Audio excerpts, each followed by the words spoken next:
Ya, Assalamualaikum warahmatullahi wabarakatuh. Salam sehat dan salam sejahtera untuk kita semua. Ya, selamat malam untuk mahasiswa semester 6 ya, khususnya yang mengambil mata kuliah manajemen pariwisata. Nah, ini karena ini tadi ya seharusnya kita melakukan secara online gitu ya. Artinya ya tatap muka, tapi dengan menggunakan media atau daring ya. Nah, tapi karena tadi, "Bu, ternyata ini hari libur." Ya, oke ya. Tadi juga sebenarnya saya pagi ini saya ada jadwal kuliah ya. Tapi ternyata dosennya Bu Rate juga sama, ini hari libur ya udah mahasiswa libur. Ya udahlah ini karena saya di sini apa namanya beralih menjadi dosen ya sudah ya untuk libur ya tetap libur tapi Bu Rate menggantinya dengan video pembelajaran. Nah, semoga makna dari apa yang akan saya sampaikan tidak akan terkurangi sedikit pun ya. Jadi harapannya ya kalau di manajemen pariwisata ini nanti Bu Rate pengennya ngeling dengan mata kuliah KKL ya. KKL juga sudah diambil di semester ini ya.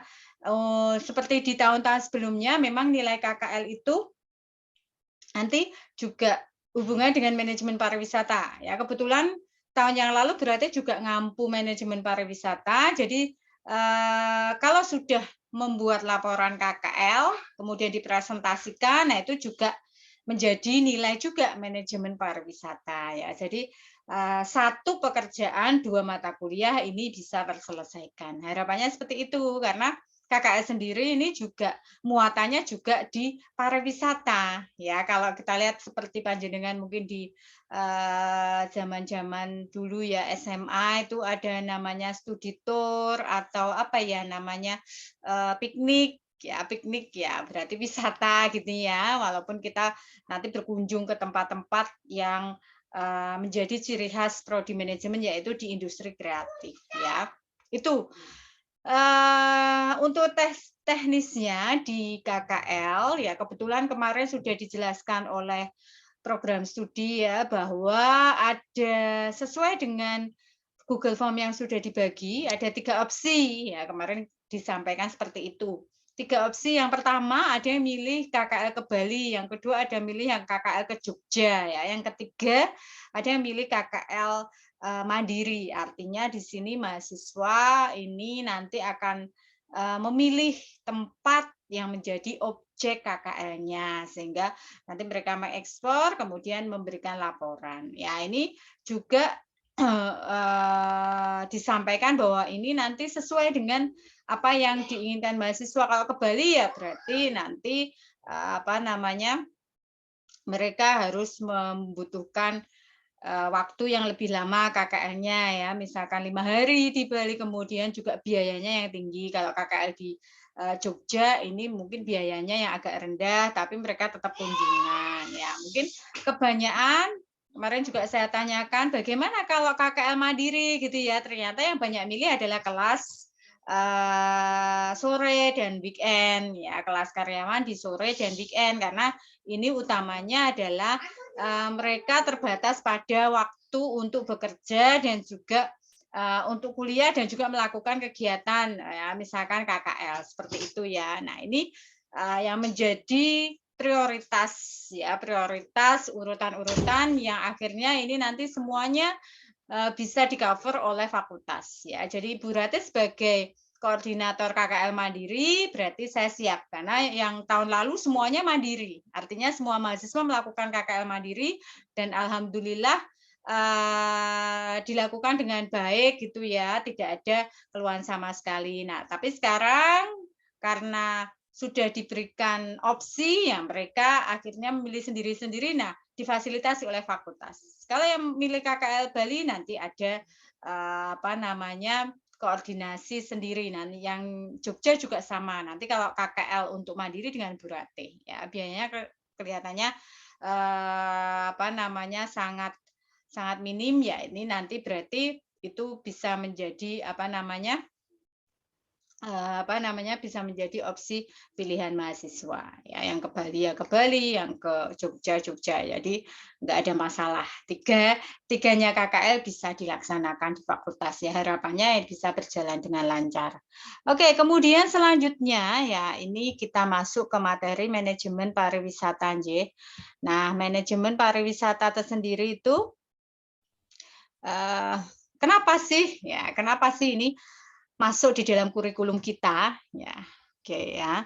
Kenapa sih masuk di dalam kurikulum kita? Nah, tentunya di sini memang dewasa ini ya kalau menurut undang-undang gitu ya, menurut undang-undang bahwa memang pariwisata ini menjadi salah satu devisa negara yang paling tinggi ya, yang paling tinggi ya karena di sini mereka kontribusinya terhadap perkembangan industri di Indonesia ya ekonomi kreatifnya, pariwisatanya ini menyumbang angka yang cukup besar ya itu ya. Kemudian apa saja yang akan kita pelajari nih di dalam manajemen pariwisata ya. Jadi nanti kita belajar mengenai sumber manusianya, kemudian perkembangan atau di sini undang-undang apa saja ya yang mendasari industri pariwisata, kemudian aspek-aspek organisasi seperti apa, kemudian bagaimana industri transportasi, perdagangan dan lain-lain, gitu ya. Itu yang akan kita pelajari. Ya. Kemudian capaian pembelajaran diharapkan pada satu semester ini mahasiswa ya bisa memahami apa sih ruang lingkup dari fungsi pariwisata, kemudian keterkaitannya, kemudian ada MSDM-nya, bagaimana manajemen pemasarannya, ya dan lain-lain. Itu harapannya. Kemudian bagaimana promosinya gitu. Oke. Kemudian buku referensi yang saya gunakan ya, yang saya ambil untuk menjadi materi di dalam perkuliahan selama 1 semester ini ya, tentunya undang-undang tentang kepariwisataan itu yang paling utama. Ya, undang-undang di nomor 10 tahun 2009, kemudian juga ada bukunya Claw and Beck gitu ya, kemudian ada bukunya Yuti dan Oka ya, pengantar ilmu pariwisata, kemudian ada juga bukunya Pak Anwar Prabu Mangkunegara ya. Ini yang menjadi dasar saya buat referensi untuk materi manajemen pariwisata. Oke, nah kalau berasal dari kata dasarnya ya, manajemen pariwisata ya. Wisata ya, wisata itu adalah kegiatan perjalanan yang dilakukan seseorang ya, satu orang ataupun kelompok dengan mengunjungi tempat tertentu untuk tujuan rekreasi, pengembangan pribadi, mempelajari keunikan, daya tarik dalam jangka waktu sementara. Ya penting untuk kita ya, selain refreshing, kita juga bisa belajar ya. Secara pribadi ya Bu Ratih, ini karena saya masih mempunyai anak yang kecil gitu ya, saya lebih menyukai daerah wisata yang mempunyai sejarah tersendiri. Ya, misalkan untuk Candi Borobudur. Nah, ini nanti bisa juga kita belajar untuk sejarahnya atau tempat-tempat yang lain, misalkan ya seperti monumen, kemudian seperti tempat-tempat bersejarah yang lain. Nah, ini sering saya kenalkan kepada mereka. Nah, karena dulu ya saya agak lama ya bekerja maupun tinggal di Kudus gitu ya. Jadi saya explore ya untuk wisata Kudus, misalkan dari mulai wisata religinya, kemudian museumnya. Nah ini saya perkenalkan di utamanya di anak-anak saya gitu ya. Jadi tidak hanya di Kudus ya, karena Bu Ratih juga tadi senang mengunjungi tempat-tempat yang bersejarah, jadi kadang ke makam-makam untuk sunan-sunan tidak hanya di Kudus, tapi yang 9 sunan ini saya perkenalkan bahwa dulu agama Islam ini berasal dari ini ya, artinya budaya-budaya yang dicetuskan kemudian yang dikembangkan oleh Sunan. Nah, misalkan seperti itu, misalkan untuk yang pariwisata atau wisata religi. Nanti ada lagi yang pahlawan, berarti saya kenalkan ke monumen-monumen bersejarah dan lain sebagainya. Nah ini ya, jadi sambil kita refreshing, sambil kita belajar sejarah, itu ternyata memberikan energi tersendiri, memberikan kepuasan tersendiri misalkan. Tapi ada yang memang senang individu itu atau kelompok itu senang memang dengan wisata alam ya, naik gunung atau mungkin di laut-laut gitu ya. Nah ini atau di mana lagi ya, puncak-puncak dan lain sebagainya, ya, wisata alam lah ya, atau mereka camping atau rafting ini monggo ya. Artinya di sini yang penting di situ rekreasi, kemudian bisa mengembangkan pribadi dan lain sebagainya, mengeksplor alam. Nah, ini kan ada ya mereka yang seperti itu. Ya, boleh aja kalau memang. Jadi kalau saya lihat mahasiswa ini senang naik gunung. Nah, ini mungkin di sini ada rasa kepuasan tersendiri. Ya, itu. Oke, selanjutnya kalau menurut undang-undang pariwisata ini berbagai macam kegiatan wisata yang didukung berbagai fasilitas. Nah, jadi kalau di sini tidak hanya kita mengunjungi, tetapi disediakan layanan fasilitas seperti apa gitu ya, seperti misalkan tempat parkirnya, kemudian untuk toiletnya, tempat makannya, sehingga industri pariwisata atau daerah wisata tersebut menjadi menarik. Ya, menarik, akhirnya ini banyak dikunjungi. Ya, itu yang utamanya seperti itu ya. Tidak hanya daerahnya bagus, tapi bagaimana infrastruktur di daerah wisata itu terbentuk. Makanya di sini harus ada kerjasama antara masyarakat dengan pemerintah itu sendiri, pengusaha, sehingga ini daerah wisatanya ini bisa lebih terkenal dan juga memberikan apa namanya masukan-masukan yang baik ya untuk sekitar, seperti itu ya. Kemudian ya, sehingga kalau tadi wisata ini tadi ya dilakukan seseorang, kemudian memberikan apa namanya rekreasi, kemudian unik ya, kemudian kalau pariwisata di sini mereka harus punya yang namanya layanan yang disediakan, maka manajemen pariwisata sendiri ini adalah tindakan-tindakan yang dilakukan untuk mengembangkan sektor pariwisata melalui pemanfaatan sumber daya manusia ya atau sumber daya yang lain. Berarti di sini untuk SDM-nya di sini harus mereka mengeksplor bagaimana supaya memberikan daerah wisata yang menarik untuk wisatawannya atau pengunjungnya, kemudian teknologi-teknologi, kemudian dari aspek pemasaran Bu misalkan ya berarti di sini dibikin website gitu ya. Seperti itu ya. Oke.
Oke, saya lanjutkan, J.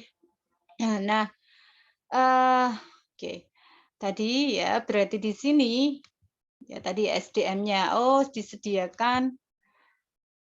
disediakan untuk bagaimana eh, dibentuk layanan yang baik. Kemudian, ternyata di sini aspek pemasarannya ya. Misalkan kita lihat dalam suatu industri wisata. Nah, ini bagaimana? Sudah ada nggak di sosial media? Ya, mereka punya nggak sosial media? Kemudian dimunculkan nih, atau ketika kita searching di mesin pencari itu ya Google misalkan, wisata ini, ya atau kemarin dekat karena saya rumahnya ini lebih dekat ke Gunung Pati, kemudian coba di sana ya mahasiswa yang KKN ini ada yang di Boja Kendal. Ternyata di situ banyak sekali tempat wisata selain air panas Gunung Harjo, kemudian ternyata ada di Bukit Merangan gitu ya. Nah, ini mungkin yang daerah sana ini sudah pernah pergi ke sana ya. Tiket masuknya ya 5.000 misalkan kita bisa foto-foto di sawah. Misalkan di sini berarti di sini harus ada nih aspek lokasi atau di sini ada yang mendaftarkan untuk Google Map-nya atau ada yang membuat di sini untuk sosial medianya sehingga kita searching ada ternyata di sini sudah ada gitu ya. Sehingga kalau seperti itu banyak dicari wisatawan atau dengan kita sendiri upload di foto kemudian kita hashtag sehingga mereka bisa dikenal oleh masyarakat. Ya, ini artinya kita sudah menyumbang bagaimana supaya pariwisata daerah wisata di situ ini bisa dikenal khalayak ramai sehingga mendapatkan devisa untuk daerah tersebut. Nah, ini misalkan ya pemasukan untuk daerah tersebut ya, tidak hanya sumber daya, pemasarannya juga seperti itu, teknologi dan lain sebagainya. Ya itu ya. Kemudian nah ini jenis-jenis pariwisata ya. Dari atau ditinjau dari letak geografisnya maka ada 5 ya dibagi menjadi 5. Yang pertama pariwisata lokal ya. Kalau lokal ya berarti misalkan di daerah kita tadi yang saya sampaikan ya berarti kalau di daerah Boja ternyata ada di sini ya beberapa pemandian air panas tadi untuk daerah wisata Merangan ya kita bisa jalan di tengah atau di tepi sawah yang sudah difasilitasi sehingga ada pondokan-pondokan, kemudian tempat untuk foto-foto dan lain sebagainya, ya tempat untuk memberi makan ikan dan lain sebagainya itu ya lokal. Kemudian regional, ya ini juga berarti ya di lingkup, misalkan kalau di Semarang ini kan sudah terkenal ya. Tidak hanya sekarang kalau di Jawa Tengah ini hanya di Jogja saja yang memberikan wisata yang menarik, tetapi di Semarang ini ya, ketika saya misalkan jalan-jalan ke Kota Lama itu ternyata dari banyak daerah-daerah Surabaya misalkan ya, bahkan ketika saya wawancara gitu ya nggak sengaja kita ngobrol dengan wisatawan dari Surabaya, berarti tanya senang nggak di Semarang gitu ya? Senang banget, wisatanya tuh banyak. Kita sudah merencanakan ini dari sejak 6 bulan yang lalu. Kita kunjungi di Kota Lama, kemudian mereka berkunjung ke misalkan untuk Kelenteng Sampokong dan lain sebagainya ya. Kemudian mereka malah bertanya mana lagi yang bisa kita kunjungi gitu ya. Nah, artinya di sini menjadi juga destinasi wisata selain Kota Jogja ternyata ya. Di sini ya yang menjadi di sini nilai tambah atau kemudian kebanggaan saya sebagai orang Semarang ya. Kemudian pariwisata nasional gitu ya yang sudah dikenal Candi Borobudur ini juga masuk di regional internasional gitu ya. Nah, itu karena kan dulu masuk ke 7 keajaiban dunia misalkan. Nah, ini juga bisa masuk atau tempat-tempat yang lain ya kalau kalau di Jogja itu kan sudah masuk di internasional juga atau Bali ya ini ya. Mereka malah tahu Bali tapi tidak tahu Indonesia. Nah, saking mereka atau banyak di sini tempat-tempat wisata yang luar biasa kalau di Bali ya, di Jogja juga ya. Semoga di Semarang ini kan sudah dibuat spot-spot yang lebih menarik lagi ya. Alhamdulillah, sehingga kita menjadi destinasi yang banyak juga didatangi oleh wisatawan. Kemudian menurut neraca pembayarannya ya, kalau pariwisata aktif in tourism ya berarti di sini orang datang ke sini gitu ya, yaitu yang memberikan devisa bagi kita. Tapi kalau outgoing tourism, pariwisata pasif ya berarti kita yang pergi ke luar negeri ya. Kalau yang pariwisata aktif mendatangkan devisa ya, orang atau wisatawan asing pergi ke Indonesia, wisata ke sini. Tapi kalau pariwisata pasif ya berarti orang Indonesia pergi ke luar negeri. Nah, ini ya, jangan sampai yang banyak ini pariwisata pasif karena kaitannya dengan neraca pembayaran, berarti ini di sini neraca pembayarannya bisa negatif ya gitu ya, karena orang ini akan menghabiskan banyak biayanya ke luar negeri sehingga kita nggak dapat pemasukan, malah malah apa namanya negara lain yang mendapatkan devisa. Nah, ini jangan sampai, karena makanya ini tadi ya, pemerintah Indonesia ini mencanangkan bahwa Indonesia ini juga tidak kalah ya dari sisi pariwisata dari negara lain. Makanya kalau bisa ya ekspornya tadi di wilayah Indonesia sendiri. Ya, ternyata banyak sekali destinasi yang baik. Oke. Selanjutnya ya, untuk tujuan atau alasan perjalanan ada bisnis tourism. Ya, ada vacational tourism. Ya, kalau bisnis tourism, nah ini berarti memang perjalanan atau di sini wisata bisnis ya. Oke, misalkan apa namanya, dalam suatu dunia usaha misalkan ya ini melakukan juga kegiatan bisnis ya di tempat yang lain misalkan ya, ketika Burate kunjungan misalkan untuk BI, nah ini kan juga bisnis ya.